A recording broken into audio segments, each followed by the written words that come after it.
Hello दोस्तों, तो आपका मेरे YouTube channel the learning essence में स्वागत है। आज मैं देखने जा रही हूँ न्यूज़। हुआ क्या है कि अमेरिका का जो 5th जनरेशन का एयरक्राफ्ट है F-35, वो ईरान ने डैमेज कर दिया है। और किससे डैमेज किया है? अपनी बैलिस्टिक मिसाइल से।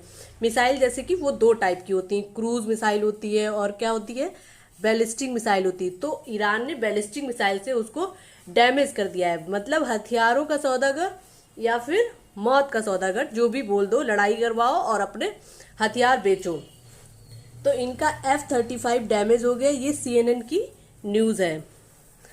होना क्या था, जो न्यूज़ में आया है वो क्या आया है, US F-35 jet made a emergency landing in US airbase in the middle east after it was struck by what is believed by Iranian fire है। ईरान ने क्या किया है, इसको डैमेज किया है। इनके जो कैप्टन है, captain Tim Hawkin spoke person of US central command के ये स्पोक पर्सन। अभी मैं आगे बताऊंगी। ये जो सेंट्रल कमांड है, इन्होंने दुनिया को इन्हीं कमांड्स में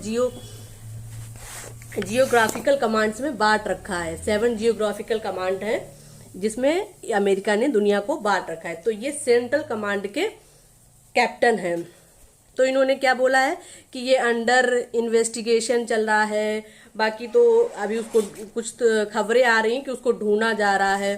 तो ओवरऑल हमें जिसकी ये इतनी ज़्यादा दम भरते हैं कि मेरा F-35 जो फाइटर जेट है, उसकी ये स्पेशलिटी है, वो अदृश्य तकनीकी है, वो उसको रडार से पकड़ा नहीं जा सकता है, वो किसी भी दुश्मन देश के एरिया में जाके घुस सकता है। बट हुआ क्या है, हुआ ये है कि उसको भी पकड़ा जा सकता है, उसको भी डैमेज किया जा सकता है, और डैमेज हुआ है। और आए दिन तो वो खराब ही हो जाता है इनका जो F-35 है। अभी थोड़े दिन पहले अपने यहाँ इंडिया में केरल में खड़ा रहा था, उसमें कुछ दिक्कतें आ गई थी।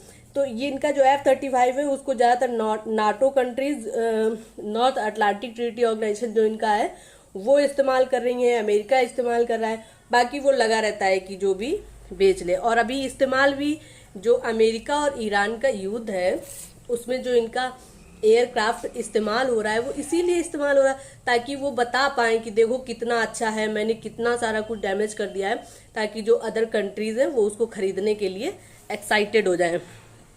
अब ये देखो, मैं बता रही थी ना आगे कि वो सेंट्रल कमांड के हॉकिंग्स थे।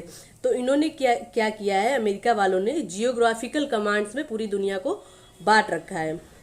तो कैसे, जैसे कि यूएस इंडो स्पेसिफिक कमांड, ये क्या है, ये सबसे बड़ा क्षेत्र है। इसमें कौन आता है, अपने जो इंडिया वाले हैं इनके हिसाब से यूएस इंडो पैसिफिक कमांड में आता है, जिसमें भारत है, चीन है, ऑस्ट्रेलिया है, जापान है, प्रशांत महासागर के क्षेत्र शामिल है। इसका मुख्यालय हवाई में है। दूसरी इनकी कमांड है यूएस सेंट्रल कमांड, जिसकी अभी बात हो रही थी, जहां के वो टिम हॉकिंस थे स्पोक पर्सन। तो उसमें कौन कौन से देश आते हैं, ईरान आता है, इराक आता है, ईरान, अफगानिस्तान और पाकिस्तान। इसका मुख्यालय फ्लोरिडा में है।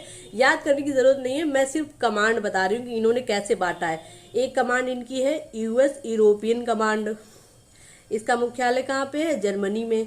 एक इनकी कमांड है यूएस अफ्रीकन कमांड, इसका मुख्यालय भी जर्मनी में है। नेक्स्ट है इनका यूएस नॉर्थर्न कमांड, इसका मुख्यालय है कोलोराडो में। देन है साउथर्न कमांड, और इसका मुख्यालय है फ्लोरिडा में। इसके बाद आता है यूएस स्पेस कमांड, ये पृथ्वी के ऊपर 100 किलोमीटर ऊपर अंतरिक्ष सैन्य अभियानों के लिए जिम्मेदार है। तो इन्होंने कितने भागों में इन पूरे वर्ल्ड को बांट रखा है, 7 कमांड में बांट रखा है। आगे चलते हैं। अभी केरला में जो खड़ा रहा था ना इनका F-35 भी इनका, जैसे F-35B है, F-35C है, ऐसे करके नेवी के लिए, सबके लिए अलग अलग है। तो ये रही न्यूज़ कि इनका F-35 ईरान ने डैमेज कर दिया है। आगे देखते हैं क्या चलता है। अपने यहाँ पे तो सिलेंडर का दिक्कत चल रही है, बाकी तो सब बढ़िया है। Thank you. आगे अगर कोई ऐसी अपडेट आएगी टॉपिक से रिलेटेड, जियो पॉलिटिकल टॉपिक से रिलेटेड, तो मैं फिर से आपसे मिलती हूँ। और अगर आपको ये जानकारी अच्छी लगी हो तो आप चाहें तो सब्सक्राइब कर सकते हैं। थैंक